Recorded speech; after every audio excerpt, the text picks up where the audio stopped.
Buenas noches, amigos. Gracias por estar conmigo para realizar este segundo webinar. Es una oportunidad para conversar sobre temas vinculados al sistema electoral, al sistema político.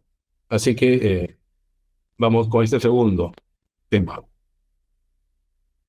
La pregunta es, ¿el sistema electoral puede garantizar elecciones libres y limpias? ¿Ustedes qué piensan? Bueno, vamos a verlo. Antes de entrar al tema puntual, quisiera establecer un contexto. ¿Por qué estamos hablando de elecciones? Bueno, estamos hablando de elecciones porque en los mecanismos para elegir, para seleccionar a las autoridades, podríamos identificar tres relevantes: el sorteo, la elección y la asignación. La asignación es una decisión particular vinculada a un cargo, a una relación de confianza. No vamos a incidir en ella. Sí, me interesaría destacar el tema del sorteo y de la elección. El sorteo fue un mecanismo utilizado en Atenas. Cuando se implementó la democracia, la mayoría de los cargos públicos eran seleccionados mediante sorteo. No todos, es verdad. Algunos de los cargos, de los más importantes incluso, se realizaban mediante elección. Una elección distinta también a la nuestra, porque en ese caso había siempre etapas previas, había una evaluación de una entidad, de un órgano. En consecuencia, no es una elección similar a la nuestra. Pero, por ejemplo, los cargos de militares y los de los líderes más importantes, como Pericles, por ejemplo, su selección se hacía mediante un procedimiento de elección con características, como les digo, particulares. La mayoría de los cargos, sin embargo, se hacía mediante sorteo. ¿Qué es lo que pasó? Bueno, la experiencia ateniense duró aproximadamente alrededor de 300 años. Y al terminar esa experiencia, ese experimento, se olvidaron de la democracia y se olvidaron del sorteo. Bueno, el sorteo, mejor dicho, continuó en algunos procesos de selección. Sí se continuó con el sorteo. Pero cuando vino el interés renovado por la democracia, y especialmente por la democracia representativa, ahí sí se canceló el tema de tomar en cuenta el mecanismo del sorteo para selección de autoridades. Se pasó a un proceso de elección. Fue un cambio donde se dejó por completo de lado el mecanismo del sorteo y se realizaron elecciones. Entonces, en el contexto de una democracia representativa, es importante el proceso electoral porque es el mecanismo a través del cual se eligen a las autoridades. El sorteo queda, por ejemplo, en estas elecciones hubo una organización política que en la elección de sus directivos, sus candidatos, dos listas quedaron empatadas. Entonces tuvieron que ir a un sorteo para desempatar esa elección. Pero ese es un aspecto muy reducido de la aplicación del sorteo. Entonces, afirmado que estamos ante una democracia representativa y ante el reconocimiento de la elección como el mecanismo de selección de las autoridades, se exige pues que éstas sean libres y limpias. Libres de cualquier coacción y respetuosas de la voluntad popular. Esta preocupación por las elecciones limpias y libres siempre ha estado presente desde que se implementó el sistema eh, del proceso electoral. En el Perú, desde las primeras elecciones, se identificaron prácticas ilegales que afectaban la limpieza del proceso electoral. En el siglo XIX, en general, se inició con la regulación de estos delitos electorales. Se prohibían conductas que afectaban la limpieza del proceso. ¿Como cuáles? El clientelismo, el patronazgo, la compra de votos, entre otras conductas.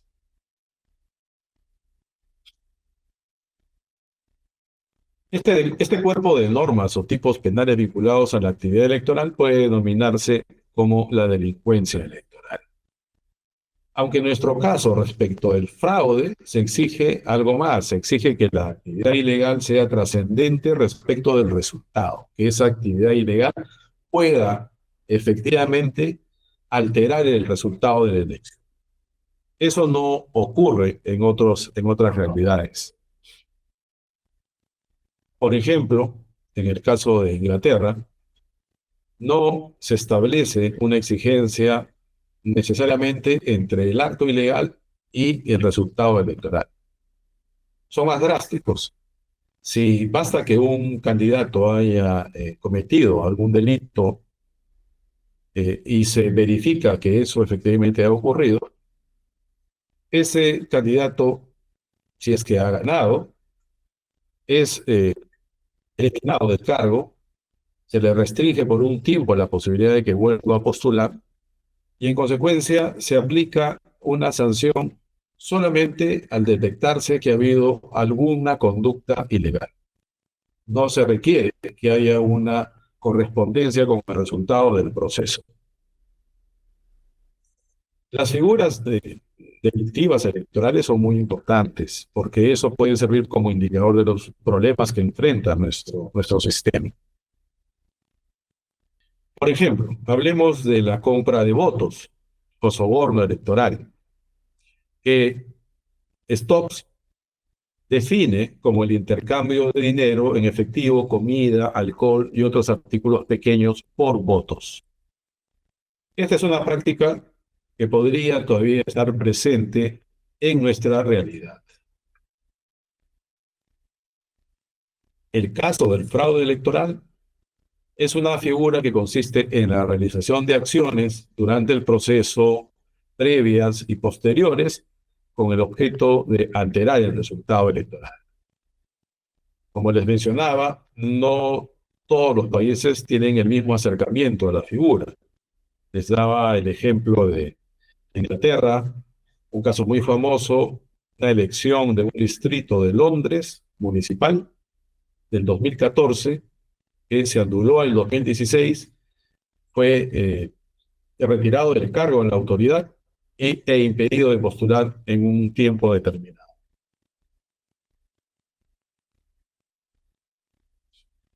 Además, hay que tener en cuenta que estos delitos, estas conductas delictivas, pueden extenderse a los partidos políticos.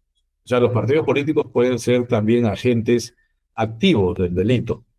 Es verdad que actualmente el Congreso ha eliminado algunas figuras y ha restringido, especialmente para los partidos políticos, la posibilidad de ser agentes activos. Pero eso no ocurre en el mundo, al contrario, en el mundo se ha ido más bien cambiando la tendencia que antes era de restringir o no establecer responsabilidad penal de las personas jurídicas y especialmente de los partidos políticos, eso ha ido cambiando.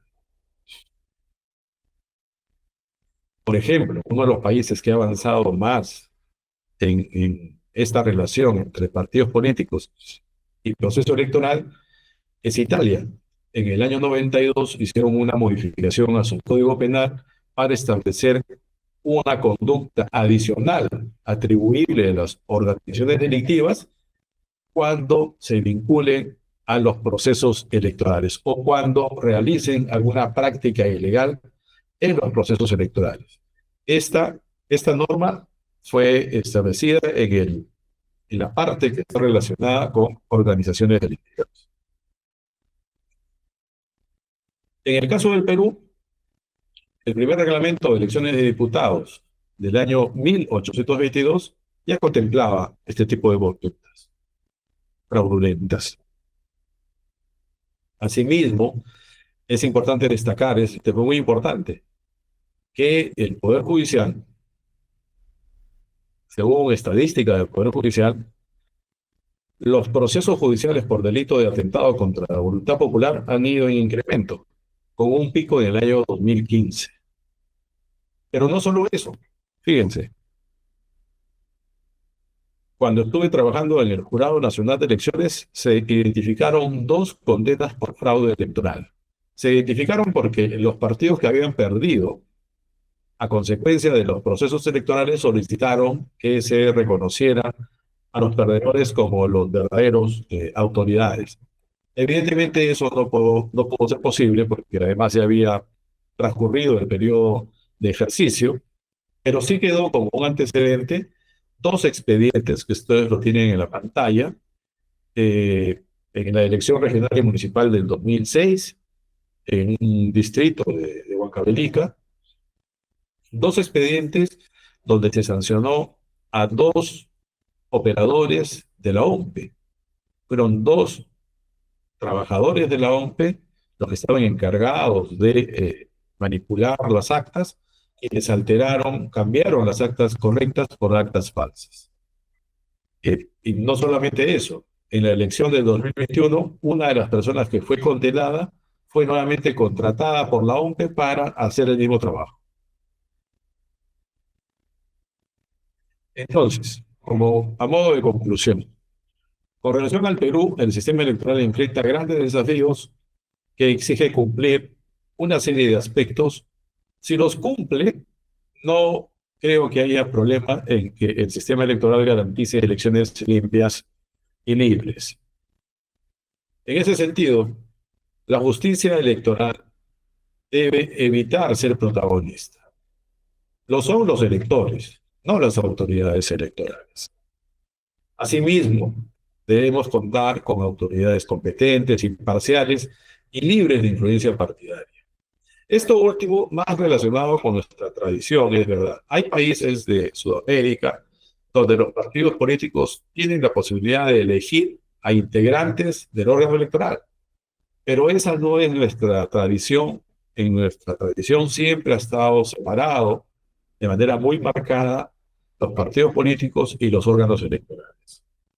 Asimismo, se debe capacitar a los electores para que comprendan y usen correctamente los procedimientos de elección.